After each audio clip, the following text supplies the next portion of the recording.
حضرت علی علیہ السلام کا جوابی خطبہ نکاح۔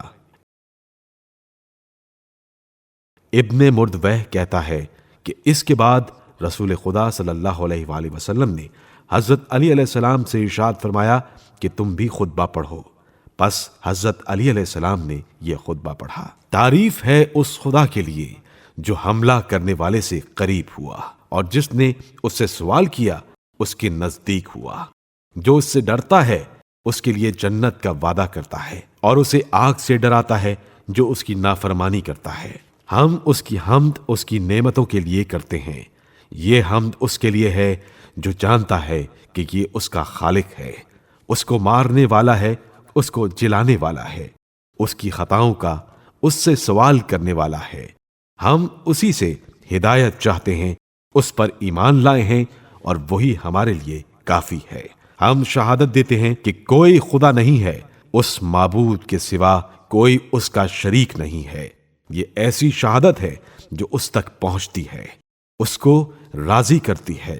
رسول خدا صلی اللہ علیہ وآلہ وسلم نے اپنی دختر فاطمہ کا نکاح میرے ساتھ 500 درہم پر کر دیا، پس تم ان سے معلوم کر لو اور گواہی دو۔ رسول خدا صلی اللہ علیہ وآلہ وسلم ارشاد فرماتے ہیں کہ میں نے اپنی دختر فاطمہ کا عقد تم سے اے علی اس مہر پہ کیا ہے جس پر خدا نے تمہارا عقد فاطمہ سے کیا، پس میں راضی ہوا اس سے جس سے خدا راضی ہوا۔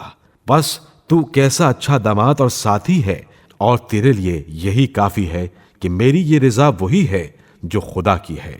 اس کے بعد کھجور سے بھرا ہوا ایک طباق آپ صلی اللہ علیہ وآلہ وسلم نے صحابہ کے سامنے رکھوایا کہ وہ آپس میں تقسیم کر کے کھائیں۔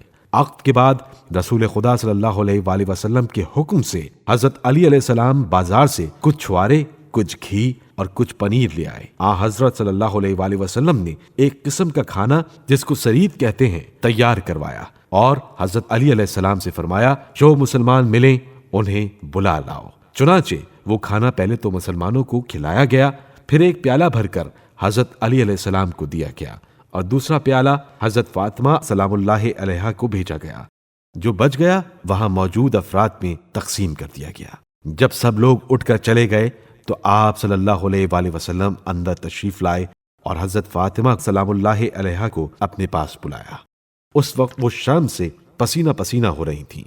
قریب آئیں تو آپ صلی اللہ علیہ وآلہ وسلم نے ان کے چہرے سے چادر ہٹا کر پیشانی پر بوسہ دیا، سینے سے لگایا اور فرمانے لگے فاطمہ تیرا شوہر بہت اچھا شوہر ہے، اس کی رضامندی خدا اور رسول کی رضامندی ہے۔ پھر حضرت علی علیہ السلام سے مخاطب ہو کر فرمایا اے علی پیغمبر کی بیٹی مبارک ہو، یہ میرے جگر کا ٹکڑا ہے، اس کی خوشی میری خوشی ہے، جس نے اس کو ایذا دی اس نے مجھے ایذا دی۔